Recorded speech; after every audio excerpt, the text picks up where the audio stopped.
प्रितीच्या भयणी भावांनो, आयज आमी सामके कुशाल कित्याक आयज आमचे मदें आमचो जेजू क्रिस्त जल्मला.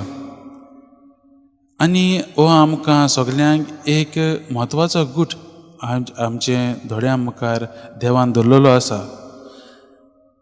आमी क्रिसमसाक जायती तयारी केल्ली आसा. ह्या दिसांनी आमची घरां न्हेसून, आमचे घरांत जायत्यो कितें लायटी घालून, आमच्या घरांत गोटे तयार केल्यात.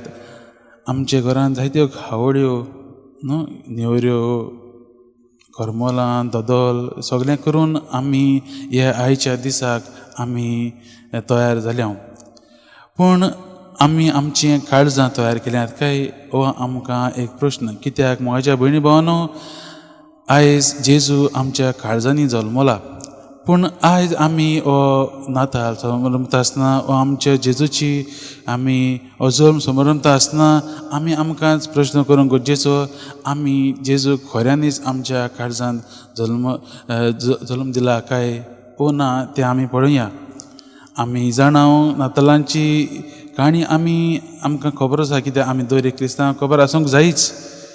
पूण म्हज्या भयणी भावांनो, आमी पळयता, आमी चिंतून पळया, नियाळ करून पळया, हे नातालाच्या दिसाक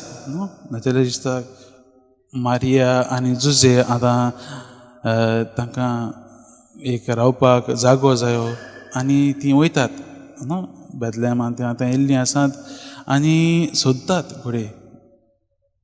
आनी जो कोण इन किपर आसा तो म्हणटा आपणा लागीं कांयच रूम नात. घोडी आमी नकळत कित्याक तें आमी ताका त्या दिसांनी जायते लोक बेतलेहमांत येताले, कित्याक तांकां तें सेन्ससाक लागून तें येवंक पडटालें.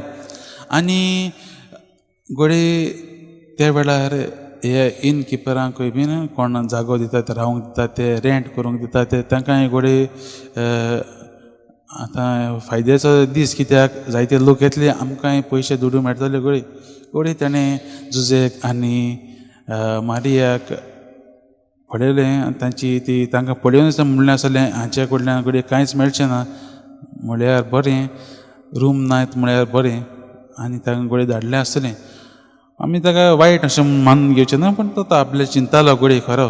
पूण हें तेन्ना रूम ना म्हणलें घोडी ताणें ताका खबर ना तो कितें वगडायतालो तो. ताका ताची ती एक व्हड देवाक आपल्या घरांत भितर घेवचे खातीर तो तें ताका ती संदी ताका तो सांडटा.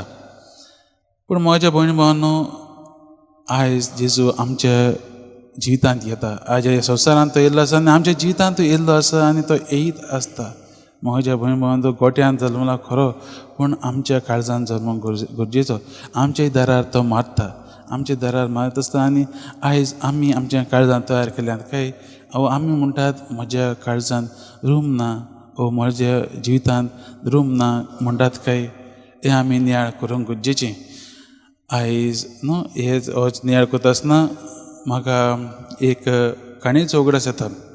एक जाणटी बायल, एक शेमाय, जी अशीच आसली, आपली घरदारां आसली.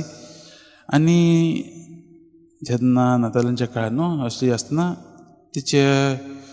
ती सगळ्यांक सदांच बरें करताली. जिवितांत सगळ्यांक बरें चलोवप, सगळ्यांक बरे भशेन रावप.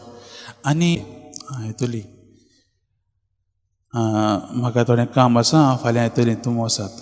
मागीर देर धांपता आनी ती आपल्या, कित्याक ती पळयता भायल्यान जायती तोंडाई बी आसता, ताका लागून म्हणटा आपणाक मातशें शीं खायत म्हूण आपूण वचची ना.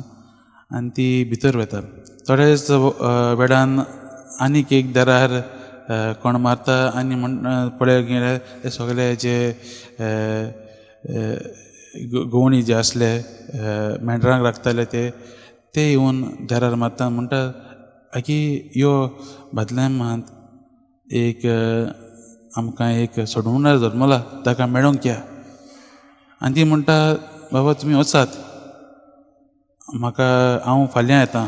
कितें थोड्यांच वस्तू घेवन ताका देवाक मान दिवंक कितें पॅक करून हांव हाडटलीं.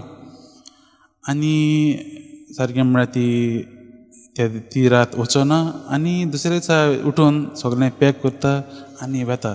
जेन्ना ती त्या घोड्याशी पावता तेन्ना जेजू थंय आसना. जेजू थंय ना तो पळोवन ती निराश जाता आनी ती जेजूक पळोवंक जेजूक सोदूंक लागता. आनी जेजू सोदता सोदता मोगाच्या भयणी भावांनो ताच्या वाटेर जायते दुसरीं भुरगीं दोबळीं मेळटा आनी तांकां ती हेंचें कितें पॅक केल्लें तें दिता. आनी ती सोदीत सोदीत आतां तिची वर्सां वयतात जेजू मेळना. पूण तरी आसतना ती ते कोणाक मेळटा वाटेर कोणाक मेळटा तांकां ती दिता. आनी असोच वेळ वता आनी आतां ती आतां मरणाची तोडेर पावता.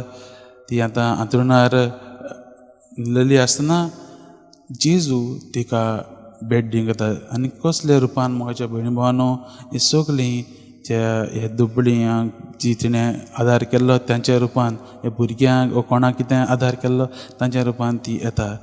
आनी मोगाच्या भयणी भावांनो येता आनी ती शेवटाक खुशालकायेन ती म्हणटा देव आपणास सोदची आयलो. कितें आनी हांवें देवाक मिस करूंक ना, हांव देवाक हो जेजूक हांव सांडूंक ना, पूण जेजू म्हज्या बरोबर सदांच आसलेलो. वय मोगाच्या भयणी भावांनो होच जावन आसा जो गूट जो आमकां देव आमकां दाखयता. तो देव आमकां केन्ना सोडिना. जेजूचे ह्या संवसारांत येवप वा जेजूचे आमच्या काळजांत येवप म्हणल्यार मोगाच्या भयणी भावांनो जेजू आमकां दाखोवंक सोदता की आमकां तो सदांच मोग करता, आमचो मोग करता आनी हेच मोगान जिवंक तो आमचे मदें येवन जियेता. आमी ताचे भाशेन जावंक गरजेचें. आमी ताचे भाशेन जावंक ताका आमचो जबाब जाय. आमी कशे भाशेन जियेतले काय आमी ताका आजुनच मानून घेतलेलो ना काय. आयज आमी नाताळ समोर उमता आमी म्हणटा आसतलीं आमी क्रिस्तांव, आमी जेजू आमचो सोडवणदार म्हणटा आसतलीं. पूण काळजांत नियाळ करून पळोवया जेजू आतां ह्या संवसारांत आयला तो खऱ्यांनीच आमच्या काळजांनी बिराड केलां काय वा आमी ताका फकत गोट्यांतूच दवरलेलो आसा काय आमी चिंतून पळोवंक गरजेचें.